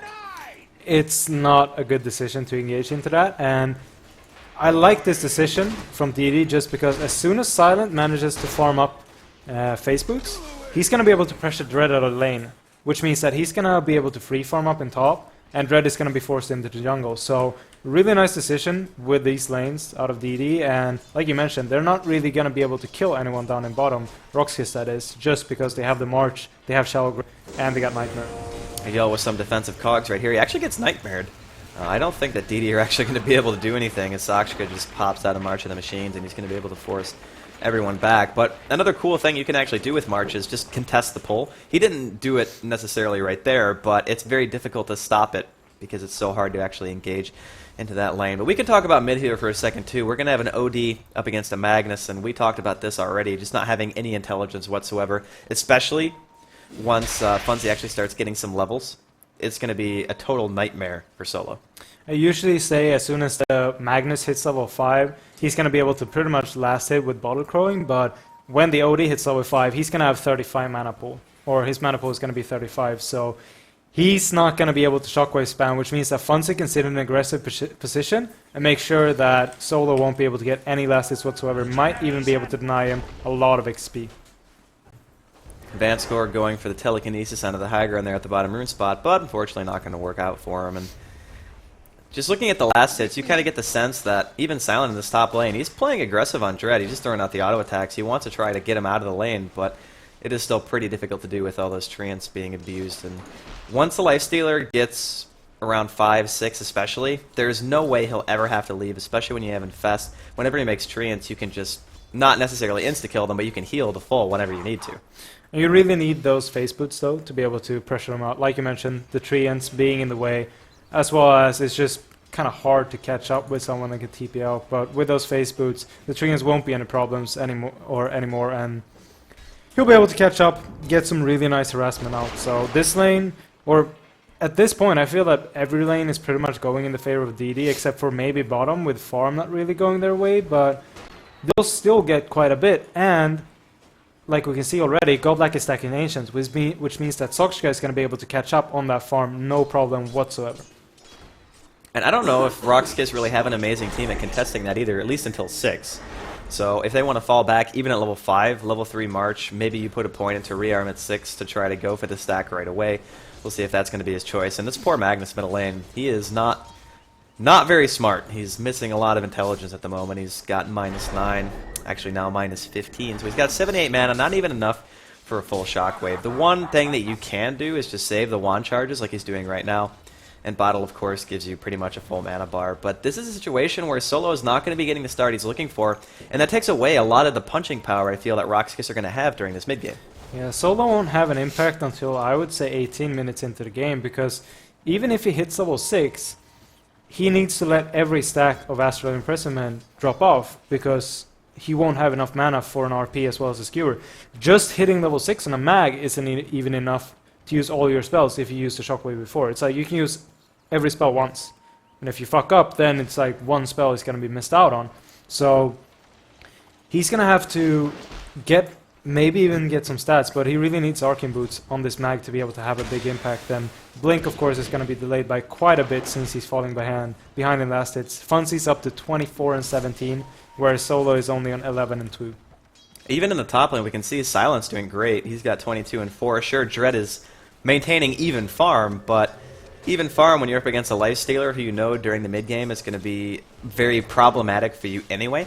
I still have to kind of give a slight edge here to DD, but we're going to see the first rotation of the game. It looks like Bane is actually coming to this top lane. Dread actually very, very low on mana at the moment. Looks like they want to try to go for the kill. Silent goes in, not much health. Here comes the Brain Sap, and Dread, he's going to try to TP away. Bucking Mad actually doesn't have enough for the Nightmare and the first blood. No, the salve between the auto attacks, and Bucking Mad, he picks up the first blood. Excellent play coming out from Silent. The Treants really want to try to kill him here. That's got to be heartbreaking for Dread. He thought he had that kill. That was so close, but like you mentioned, excellent play out of Thailand, and great rotation coming out of fucking Mad. Seeing that they don't actually need the Bane down in bottom, since Roxas isn't really putting out any pressure. And now with Goblak hitting level 2, he's got Shallow Grave as well as Shadow Wave, which means that they're going to be able to sustain in lane, and if they jump to Tinker, they're going to have Shallow Grave, so they won't actually need the Nightmare, which is really nice for them. And we're going to get a chance to see right here. Dread, he stops the TP. He mans up. He goes for it. There was actually a Nightmare on Bucking Mad this whole time. He had 3 charges on the wand, actually forcing Silent to use his salve right there. And I don't know if it was just wasn't paying attention or what, but he actually could have saved his life stealer, that regeneration, if he just Nightmared. Yeah, I guess he wanted to save the Nightmare for... Or, I mean, I'm guessing you mean putting the Nightmare on the lifestealer, of course, and... Well, no, on Dread, because even if he wakes himself up with Treants, it would have stopped the extra auto attack, and then he wouldn't have actually gotten hit when the salve was on. I'm guessing he wanted to save the Nightmare, though, if Dread wanted to TP out, but Dread just manning up, they didn't really think about it, so they just started right-clicking, but... I would guess it was just for the TP out, to be sure that they could stay there and get some extra auto attacks in. But anyways, really nice play. They got the first spot. Silent's going to be able to pick up his face boots in about 400 gold. And then he's going to be able to force Dread out of the lane by himself. And that's going to be a gigantic problem, because at that stage, Rock's Kiss are basically saying, okay, this lane right now is lost. The only thing we can really do is try to collapse on other lanes, whereas you're going to be teleporting into an OD who can actually just imprison somebody. And then he can get away from the gank unless the Magnus manages to land at RP. And then bottom, no one's really there except for a Dazzle, who, yeah, killing the Dazzle would be great. Maybe they want to try to pressure the tier 1. But I feel like there's not a whole lot that this Nature's Prophet's going to be able to accomplish right now other than just farm. I love the way Funzy is building his OD. Going for the Tranquil Boots into a Buckler. Since he's the mech carrier on his team, getting the Buckler early means that you have another spell that you can pop to be able to get your passive to proc, which means that you're pretty much going to have full mana pool all the time. Same goes for Tranquils, which means that he's never going to have to back out whatsoever. Solo doing some Ancient scouting over here, seeing what DD's up to. I don't think he actually saw that the Ancients were low, and I also don't think that they have any vision over here right now. But Banscore, he's going to be down here as well, going to be dropping a ward most likely into that Ancient spot here. He's going to keep an eye on it. He's going to see the March at least, so he probably has a good idea of what's going on, even though he can't see the Ancient stack themselves. Yeah, and Soxia still getting quite a bit of farm here. He's up to 1100 gold, which means that after this Ancient stack, he's going to be quite a bit closer to the Boots of Travel, of course. And once he gets those, he can go into his own jungle, farm up a bottle, and after that, just start rotating B wherever he needs to be on the map. It's 1-0 right now for DD at about 8 minutes in, and I think, honestly, DD are quite happy with the passivity of the early game. I can't imagine them wanting to go pure out aggression with a Tinker especially, and a Dazzle tri-lane. But Solo, he's got an Invis here on this middle lane. He's looking to try to get a kill on Funzy, and he might be able to do so. Here comes the RP straight away. Vanscore's there to follow it up. Here comes the Nature's Prophet teleport, and the Flare is going to be there from bottom lane, just as if everything else wasn't enough. And Funzy, he ends up going down, and Rock's Kiss, they're pressuring this tier 1. That's a great pickup, just opening up a lot more room for Solo, which means that with these next at least 1 or 2 creep waves, he should be able to get pretty much every last hit with the Shockwave spam, and that's going to put him closer to Arcane Boots, and even closer to Blink Dagger after that. Solo, of course, wasn't having the best time, I think is what we were getting at beforehand. He's only got 24 CS at 9 minutes, and that OD is 49 and 33, and the deny from Goblak, very nicely done.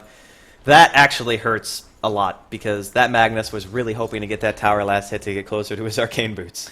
Yeah, not just getting the tower last hit, but of course forcing Dread to TP out, leaving Silent to farm up in top lane, and Bucking Mad has hit level 6 now. He's going to TP down to bottom, see if he can get a Fiend Script going, and they got a Lifestealer inside of him as well. That might be a free kill here, but Yo with the cogs. They're actually going to Fiend Script Yo instead, but BZZ, he's stuck on the other side of the cogs, and he doesn't have a TP. Here comes Silent, he pops the Rage. Bucking Mad taking some damage from that Rocket Barrage, but it just simply does not matter, and they get 2 kills right there. That was actually insanely good awareness by Bucking Mad to see that BZZ was stuck and just grip Clockwork. Yeah, it was such smart play, and great rotation once again coming out of Bucking Mad, since that's the second kill he's been able to set up with that. So great play overall. Silent's going to TP up top again, since he actually infested into Bucking Mad, which means that he had a TP of cooldown, and now with the face boots up as well as a Glove of Haste, he's just going to force Dread out of the lane, forcing him into the jungle. Now Dread's actually pretty low on mana. His TP was on cooldown for about 10 seconds. Not sure if Silent actually knew that, but regardless, like you said, Dread going to be having a bit of a hard time. And there's a mech done already, by the way, on Funzy. It's just 10 minutes in, and he just has a mech. So we talk about pretty often, I would say, how important items like that are and the timing of them. And having it at 10 minutes is pretty much one of the earliest you're ever going to see. It's really good to have against the team of Roxas as well, because Roxas wants to take fights, especially when they hit a Blink Dagger on solo. It might take some time to get that Blink Dagger up, but they are level 6 on clock, which means that they can get a hookshot initiation and then the skewer RP to follow up. And having a mechanism means you're going to be able to survive at least the cooldown damage coming out after the RP. At bottom tier 1 being pressured here. We'll see if this is going to be the first engagement really of the game. And Goblak, the hookshot actually misses on him, so Yul, he was trying to find an opening there for a kill as BZZ picks up the tier 1 in the bottom lane. That was actually living life on the edge right there if you're Goblak. I mean, he had to have seen the clockwork because he walked down past the bottom rune, so that was just some manly play coming out of the Dazzle. Yeah, doing the sidestep as Bucky Mad actually gets a wow. Telekinesis is there. Can he get the Grave off in time? Goblak, he can't get close enough. Here come the TPs coming out from DD solo. He does not want any part of it. He does have that reverse polarity, but he's not going to use it. Here comes Silent. He's going to go right into Vanscore. Silent doesn't have a team right now, though. Here come the Cogs. Solo. He goes for the solo RP, and Silent, with a very weird decision, just going in all by himself. I don't think he realized how low Goblak was. A bit of miscommunication coming out from DD and Rock's Kiss. They tie up the kills, and they get a tower. Really nice trade, or trade. Really nice move by Roxkiss. Getting to towers, opening up the map even more. Solo's gonna TP up to top now. Since Silent is down, no one's gonna be up here contest his farm. And he's up to 1,000 gold already, and he should be able to finish off his Blink Dagger around the 16-minute mark, maybe even faster. I love the way Rock's Kiss are playing this. They knew, hey, our mag is going to be suffering in the middle lane. We'll get a profit.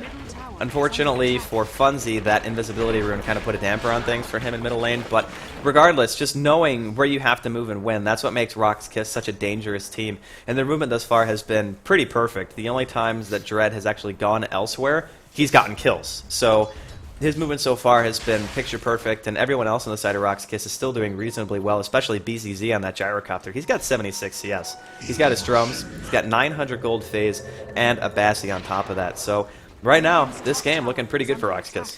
Yeah, they're getting the farm they need on the heroes they want to. Funzy should be able to find Solo here. Solo actually using Shockwave, which means that he might not be able to use his skewer, but they're not going to follow up. He did just get mana for it. I believe he used his one, so he's going to get away. DD not really Silent committing. in bottom woods here, getting caught out. He's going to try to TP away and will be able to do so successfully. I guess Yul had to use his hook shot before the rage actually went off, and that's the only interrupt they had, of course, to stop him from TPing with that magic immunity. So, at the very least, they force him around the map, but Dread is here to defend the top tier 1.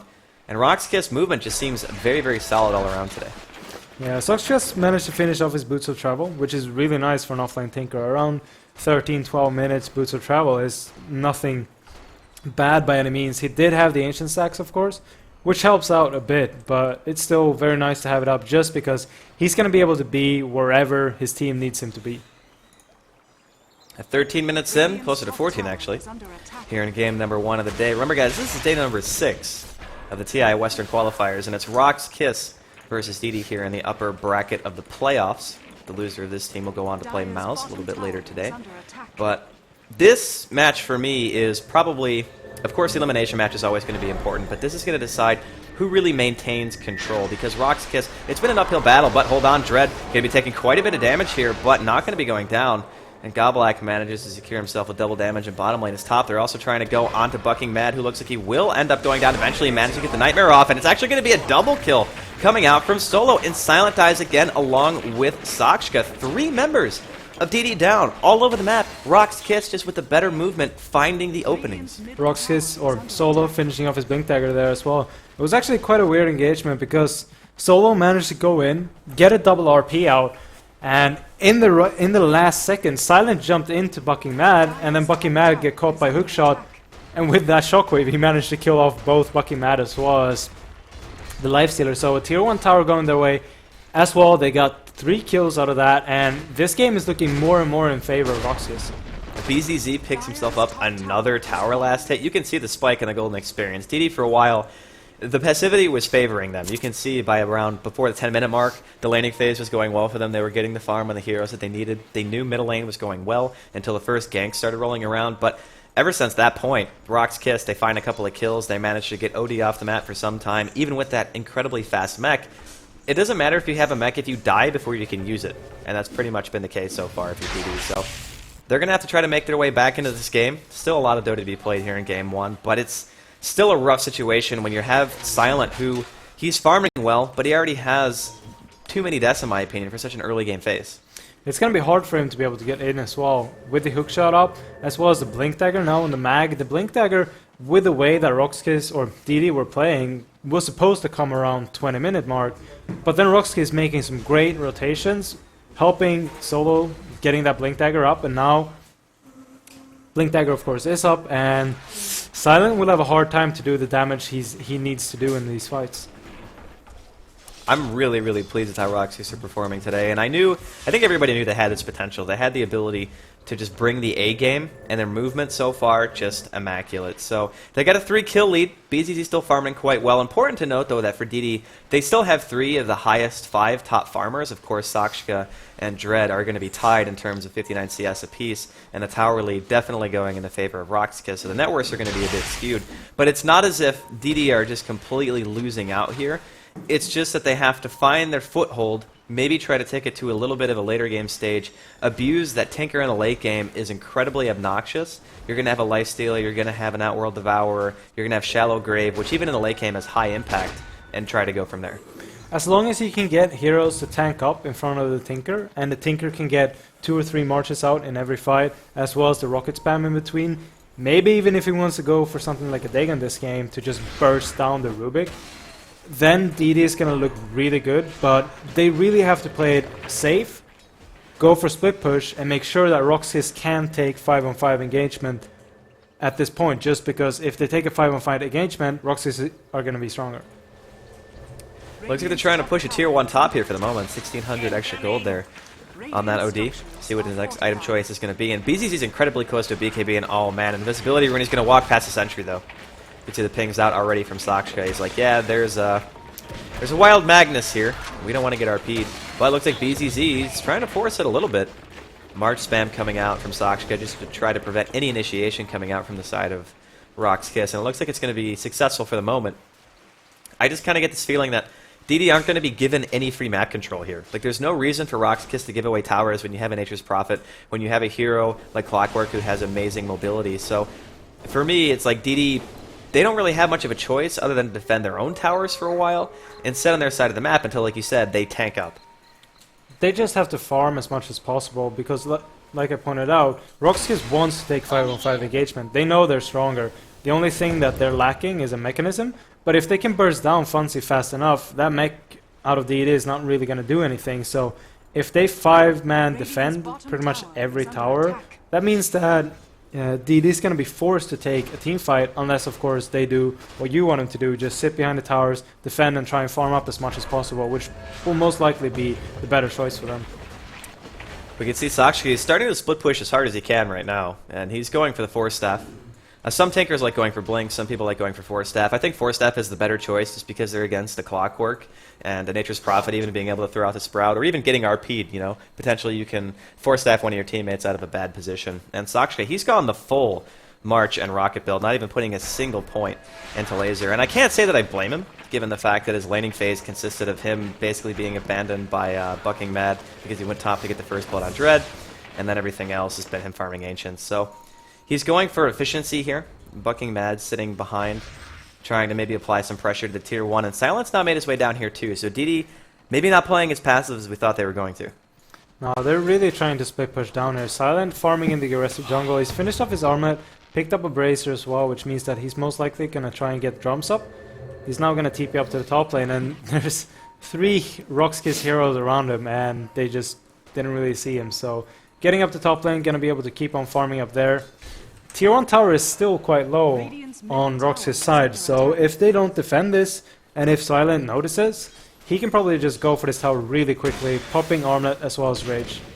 I think they might notice, though. That's the problem. And I mean, you always have Dread, who at a moment's notice can just teleport up to that top lane and make your life a nightmare if you're trying to split push. But Solo, he's actually going to be the one who's teleporting up. So he's going to be the one to stop the push. He did pick up that regeneration rune, so he's going to be just fine. able to stop this creep wave from coming in. And the net worth's still looking relatively even. Sure, BZZ is ahead of everyone else, but then the next, I guess, 5, you could say. DOD, the Mag, Nature's Prophet, Tinker, Lifestealer, they're all pretty much neck and neck. So the only difference maker right now in terms of overall farm is BZZ, and if you're Roxkiss, you're happy about that because now BZZ has his BKB finished. I feel that it's so hard to say at this point, even though the net worth is even, I can't really say who I would give the favor to or like the advantage to in the later stages of the game, just because both teams got so many strong points about them that you can't really know until you see a proper 5-on-5 engage, as we're actually going to see BCC getting Phoenix Script up in top, and he's going to be killed off. Yol tipping up together with Dread, so they might be able to get something going here.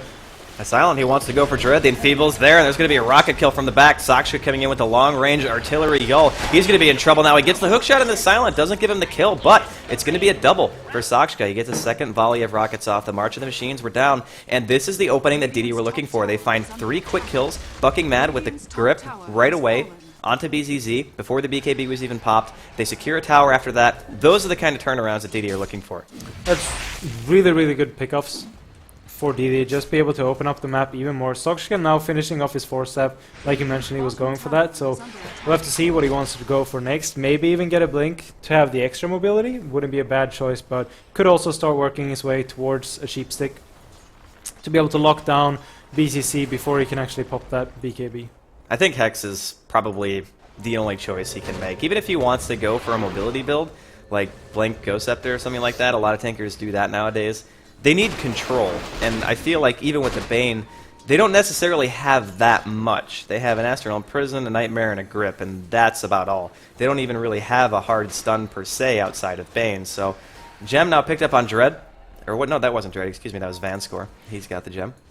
But they're going to be doing some D-warding, trying to make sure that DD can't spot them out in any positions, and this is something that's really nice to do, especially when you have a Prophet, just making sure that the other team doesn't have vision. That allows you to split push and feel a whole heck of a lot safer doing it.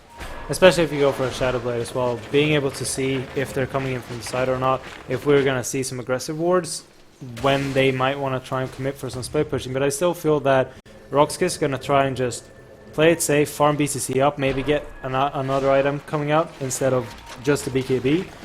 Get some physical damage, maybe an MKB, and after that they'll probably try and just force 5-on-5 engagements. A Roxkiss trying to take some 5 versus 5 engagements of their own right now, and this is, I don't know, this is an interesting situation because Dread, he's at a point right now where he's trying to split push, but the Tinker is always there, and Fonzie actually sees Dread TP away, but he's actually going for the Trance, and the Orb on Trance hits ridiculously hard, by the way. For those of you who don't know, it deals that bonus damage, of course, to summon units. So they're going to be able to stop that push pretty darn fast whenever Dread's actually there. But it's 6-6 in a 23-minute game. No team really has a huge advantage, but on paper, you still got to say Roxkiss, they're going for the RP actually here at the bottom tier 2, and the Nightmare actually stops the skewer. So Goblok, the only one to go down. Sakshka, he's going to be able to live through this bucking Mad. He puts the grip onto BZZ when the BKB is popped, and actually grip is stolen by Vanscore. Funzy, he gets 4-staffed out. Looks like he might be able to live through this, but here comes Yol. He's going to go on bucking Mad with the cogs. The ultimate comes down from OD, but it's just not enough, and Sakshka going to be dropping next. Only one down on the side of Roxkiss so far. Silent, the only one left from his team inside of the fight. It's a buyback. It's going to be Sakshka. He teleports to the top lane. There's no tier 1 there to push, and Roxkiss, they get the tier 2 in the bottom lane as well. So Roxkiss, very, very nice fight. Honestly, that Nightmare from bucking Mad was huge, because if Sakshka didn't, or got skewered, he was just dead right away. Of course, he ended up dying anyway, but at least he got a couple of spells off before he went that way.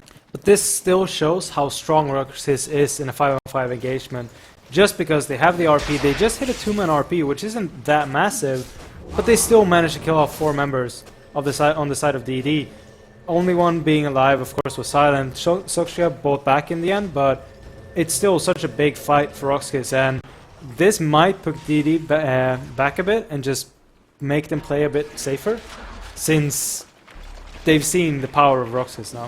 I think the biggest thing is the first hero that died for DD was Goblok.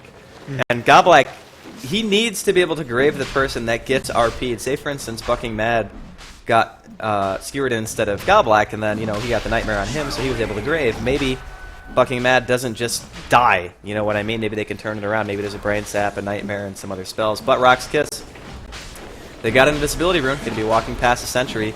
So DD, they're definitely aware of what's going on. War of the Wards going on. And Solo, he's still there. Another Sentry being dropped by Galblack. They really want to try to get this ward control just to make sure they see what's going on. And a nice hook shot coming out from Yul. The Nature's Prophet ultimate comes out as well. Galblack dies again. It's the first one. Double RP coming out onto Bucking Mad, onto Silent. He's going to get Fiend's Grip by Vanscore. Still has it. The Enfeeble goes out on the Dread, but there's just too much damage, too much team fight coming out from the side of Rock's Kiss. They forced DD out of the Roshan pit. They might even be able to get it themselves. This is such great fighting at Roxkiss. It was a good move by DD to try and sneak that Roche, but Roxkiss just so damn strong, and the RP once again hitting on 2 people. Solos managed to finish off a mechanism with this, which means that their fighting is going to be even better. And then of course, the biggest thing, like you pointed out in the last engagement as well, Golblack went down first. So they don't have the shallow grade, they don't have his ultimate, and they don't have the heal. Golblack has to be like at the tier 3 if they're in the Roche pit, basically. I mean, he has to be so far away just so he doesn't have to get hit by an RP or a Clockwork Hook or anything like that. And of course, that time he was on the receiving end of a Savage beating with the hook shot, got cogged into BZZ, who is big and yellow, and then you're like, well, this is hard. So, Golblack not having the best game. I do like the pick, though. I still think that Dazzle in the situation is still pretty nice. Just Rock's Kiss playing so well, finding the openings that they need to. And we're going to get a chance to check this out again. We can see that Golblack right now, Yell's already hookshot in. He gets hit by the rocket, cogged away. BZZ comes up the hill with the call down just to be sure, and Golblack dies first. The double RP comes out onto Bucking Mad and Silent is actually stuck in place right now by Vanscore because, yeah, he stole Fiend's Grip during the last fight, and Bucking Mad is just thinking to himself, well, there's nothing left I can do here, and they just sacked the fight. I believe Vanscore actually restole the Fiend's Grip. Even there in the fight, you could see a spell steal going out, so I believe it was another spell steal, but it's still getting the Fiend's Grip on Silent when he's popped his rage and got the armor up. There's no way Silent is going to be able to get out of that. Like we pointed out, Bane works so well against Lifestealer, and now you give away the biggest thing that actually locks down the Lifestealer, which is the Fiend's Grip. So, great fight by Roxkiss. They're quite far ahead, and if they can keep this pressure going, this game will for sure go in their favor. They've actually smoked up on top of everything else, and we can see there's an Eagle Song picked up here on BZZ, so he's going towards that Butterfly. Once he gets that, I don't even know if DD are going to be able to burst him, especially if he has that BKB up. Oh, Silent going to get initiated on by Yul, stuck inside of the cogs. He's all by himself right now. The Fiend's Grip still from Vanscore. The Rage is going to be totally nullified, but Funzy comes in. He actually gets infested, so Lifestealer not going down just yet. Dread currently on full retreat. The smoke up, they want to be able to catch this. They need to be able to punish this aggression, but I don't think they're going to be able to do it. They just don't have the initiators, but still, nonetheless, they managed to save Silent right there. I thought for sure he'd be going down, but I guess they were pretty close to a tier 2. The cooldown was used during the Rage as well, or together with the Fiend's Grip, which I guess was a bit of a misplay. If they actually had the Fiend's Grip to lock down the Rage and then get the cooldown damage out after that, they might have had a bigger chance, but really nice reaction from DD, being able to get in there, help Silent, that he can invest into a hero and then just backing out of that fight. The Sanity Eclipse was kind of a just split them up a bit, didn't really do much. It almost one-shotted Dread, but other than that, it just forced Roxas back, which was good for DD. And talking about Dread, he's got a Shadow Blade up. Hold on, solo RP onto Funzy. Why not if you can find one of the most valuable heroes on the side of DD? And Funzy going to be off the map for another 50 seconds. So it just seems to me that Rock's Kiss, their movement is just going completely unnoticed by the side of DD. They've gotten so many picks this game. And we talked about Dread for just a second, but he's going to have his Orchid soon. And he's got a Shadow Blade on top of that. So even he is starting to get a little bit scary in terms of physical damage potential. And since BZZ's game up until this point has been great, they're not going to be lacking in that department at all. Dread trying to TP away. Can Bucking Mad get in range in time? Just barely able to escape. So Dread going to live to fight another day. And Rock's Kiss, they get a tier 2 top. That early gem pickup was great for them, just to be able to get Vision or kill the Vision from DD, opening up the map for themselves, making sure that they can roam a lot more. So DD, they're looking quite bad. I mean, they have to farm up and just get perfect engagements pretty much, because Solo, he's hitting 2 or 1-man RPs and they're still winning the fights by quite a bit just because they're so damn strong at this point. So DD really needs to find pickoff kills, maybe try and get the next Aegis, which would be very good for them. Other than that, it's... I mean, once the butterfly is up on BCC, like you mentioned, they probably won't kill him. That's the biggest fear, because BZZ, sometimes he doesn't even go for a damage item between, of course, getting the butterfly and the satanic. He'll just go satanic because he knows he'll never die. And top lane, we're going to see Sakshka get picked off by Dread. That is an empowered Nature's Prophet that hurts a whole heck of a lot, actually, especially when you add the Orchid into the mix. So he now, of course, has that completed. Didn't even have to use the Nature's Wrath. Just, nope, going to right-click you to death. It hurts a lot. Yeah, Orchid together with Shadowblade, it's a lot of damage, and Tinker, of course, even though he had the Force Staff, if you use the Force Staff first, he can Sprout afterwards and just chase with the Shadowblade. So, easy kill. They're going to be able to pressure this tier 2 tower down as well. As we can see, the Aegis is going to be reclaimed in 1 minute, which means that they'll probably try and make the most out of this. Maybe even go for a base push, since Sakshka is still down, which means there's no marches up. And no march, the last line of defense if you're DD, so not having that, everyone's kind of like, well, we're going to have to pop a glyph, and hopefully Sakshka is up in time on the side of DD to actually defend this, but I don't know if it's even going to matter, because BZZ, Aegis is going to be down in 40 seconds, might be enough time. Funzy's going to get hookshot, here comes the Orchid, they're going to catch Goblak and Funzy both, but Funzy actually not getting skewered in, but Goblak unfortunately going to die first again. Here comes Silent, another Fiend's Grip coming out from Vanscore. Silent cannot do anything in this game whatsoever, just locked down once again by the supports of Rock's Kiss. Yul and Vanscore for me, just playing so unbelievably well. Solo, of course, has to be given his credit. He knows that he doesn't need the perfect RP, he just needs to find somebody. He just needs to use it, and another 2-man RP, killing off Goblak, and that's the biggest thing, like we say, killing off Goblak early on in these fights means that Silent won't be able to do extra damage since the ultimate won't come out, and they don't have a shallow grave that even if they turn the fight, they can't really dive it just because Roxas can turn it around. So really great movement out of Roxas this whole game, and their farm is just amazing. I mean, BCC is up to 1600 net worth already. The butterfly finished off. They might just play it safe for the next Aegis, but I would guess that they'll probably just try and force it even though. I don't think BZZ can really die. That's the problem. I mean, he is just unbelievably farmed. And inside the base here, Yul goes in with the hook shot, and Funzy is like, well, this is troublesome. And the RP actually pulls him out of the cogs, which was nice for Funzy, but Goblak not going to be so lucky as he goes down first here. The call down damage not really doing a whole lot, but BZZ, he's got the BKB on for the Sanity's Eclipse. There's basically no damage on him whatsoever. The Fiend's Grip from Vanscore, and the fight's already over. The remaining 3 members of DD have essentially no health to speak of after that. Vanscore's been playing so great, especially when he plays on the Rubik as well as the Bane. Now on Rubik, he's stolen Fiend's Grip 3 times in a row. Yeah. And it's perfect to have against Silent, because Silent is the one that's supposed to do damage, especially now when the BKB is up. He needs to be able to be the meat shield in front, just tank up the damage once or while BCC's BKB is up. Once it goes down, Funzy can actually help out with the damage, but if Silent gets Fiend's Grip, he's just going to die before the BKB even goes down, and then Funzy's not going to be able to do any damage. Well, DD in Game 1, the favorites, actually getting pretty badly beaten here by Roxkiss, I have to admit. In the early game, DD, they got a couple of nice kills. They first blooded Dread, but ever since that point, actually hookshot in bottom lane 2 onto Bucking Mad, going to be caught inside the cogs. Here comes the Orchid and Dread, and BZZ comes in for the typical carry contribution, and he hits the last hit. So, the rich get richer. 1 hero down on the side of DD. Glyph not up for at least another couple of minutes. This might actually be another push coming. Oh yeah, my god, Hex actually on Magnus too. He's crazy so farmed. I mean, going for the Hex as well, I really like this idea, just to be able to get his int up, which means that he's not going to take that much damage. The Orchid, the Hex coming out as well. He's not going to be able to do anything at all. Poor Goblak, man. It's just been death after death, and typically he dies before he's even able to use an ability, whether it be the RP, whether it be the Orchid, sometimes maybe even both if you're just that unlucky. We saw that Funzy actually has his Hex finished, and Sakshka's trying to do some counter-pushing here with his March of the Machines, but I think this game is pretty much all Rock's Kiss from here on out. It's Rox's game to lose for sure. They're so far ahead, and DD can't really take proper fights, and when Rox's are knocking on your door, they can't just go away and hope that they can farm the jungle a bit. They have to fight, and Roxas is just so strong. Rock's Kiss poised to take Game 1 here at the TI3 Western Qualifiers, day number 6. This is the first best of 3 of today.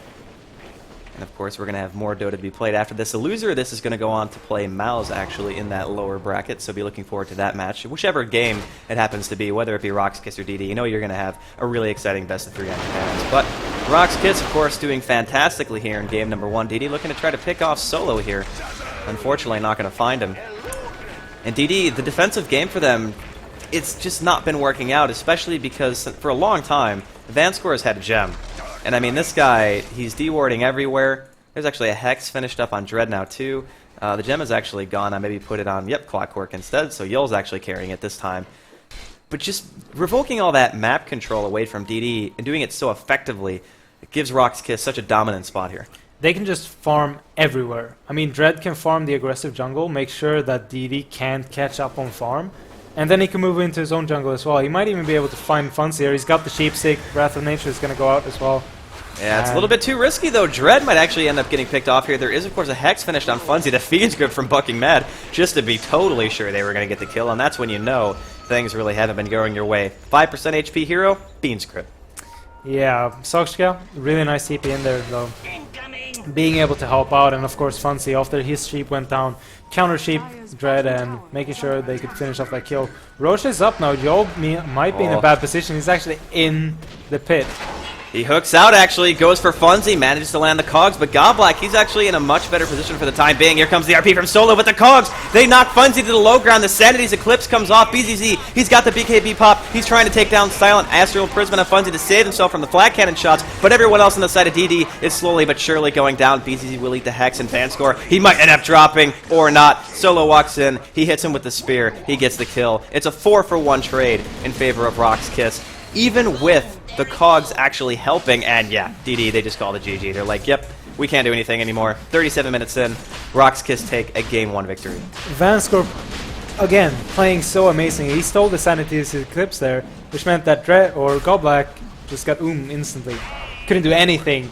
So this Dazzle didn't have any impact, which means that they didn't have Shallow Grave, they didn't get the ultimate out, and they couldn't heal in the fight. So MVP this game, easily Vanscore once again. I mean, he's playing so well during this qualifier.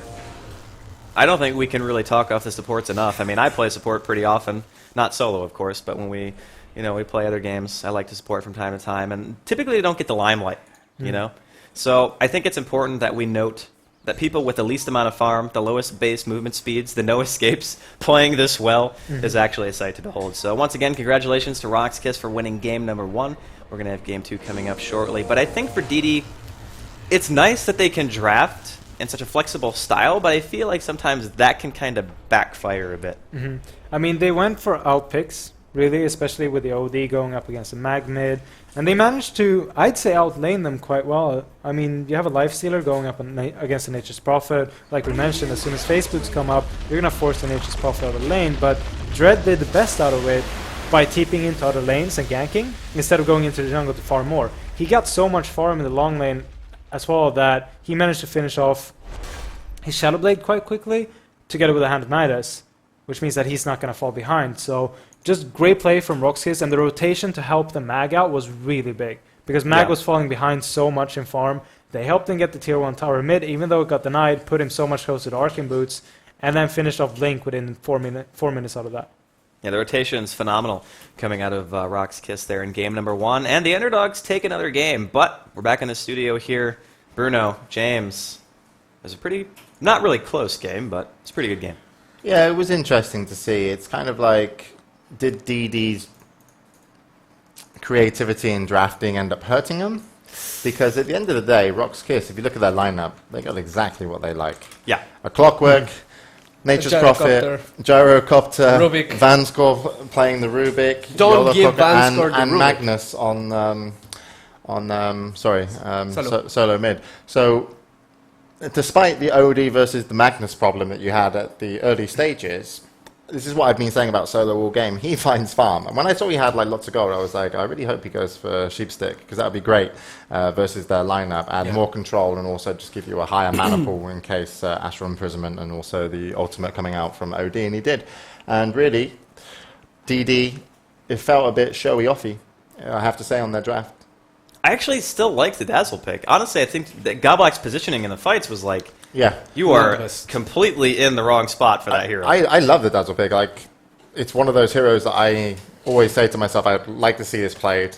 It's a big hero in terms of team fights. The heals, the saves, the armor buff and minus armor that you give. And I even spoke to Cupan and I was like, "Oh, can you try some Dazzle or Omni Knight or something a little bit different?" Just because I feel that those heroes are like that when it comes to team fights, and they both are. So, but it was his positioning was pretty lackluster. Yeah. He really needed to be supporting the team. When Clockwork jumps in, he needed to be the guy that saved the person that got hit by the cogs. And he was getting hit by the cogs. And also the odd thing for me as well was the OD, Funzy, didn't want to go for a BKB, went straight for Scythe of... and I was like, maybe that's because they thought the Dazzle would be there to help him out, but the BKB would have just allowed him to negate so much damage and be able to hit back on that Clockwork even if he got focused on, because you could see, OD has a huge amount of damage, but I felt like that BKB would have been really good for him. Yeah. I can't emphasize enough how important that Rubik plays and Banskor were. I mean, realistically, Finn's Grip is one of the easiest spells to steal, together with Black Hole, because it's a channeling spell. Like during the duration, you just go there and wait for the channeling, and as long as it's not hitting you, you're 100% sure that you're going to get it. But getting it and being able to just get it straight away, use it on the Life Stealer. Then that Sanity Eclipse steal was also a huge, huge steal. Yep. It didn't win them the fight, but it certainly helped them a lot. And as opposed to Govlak, at least in this game, he was always in the right position. They never caught the Rubik off guard. They were always having to initiate on the clock that were jumping on them, on the Life Stealer that had the protection of the rest of the team. And yeah, I have to agree with you that the picks weren't surprisingly good. One would say that Tinker is very annoying against Nature's Prophet if the Tinker gets a good advantage. But when the Nature's Prophet has a Shadow Blade and an Orchid, then you don't have the advantage. No, suddenly you don't. Yeah, really, it was, in my opinion, they actually gave Rock's Kiss exactly what Rock's Kiss wanted to play in terms of lineup. Next game, they have to remove this guy. Yeah. This, for me, the Clockwork, is the big engager. It binds Rock's Kiss as in terms of how they're able to team fight. I have no quarrel with how Solo played his Magnus at all. When you know you can win fights, you get 1 man RP, you get 2 man. It does not matter. You want a kill, because once you secure a kill, it's a knock-on effect. And Magnus, you don't need to hit those big RPs unless you're behind. Yeah. So I like the way he played his Magnus as well. So I'm very impressed by Rock's Kiss, and I think they can win games.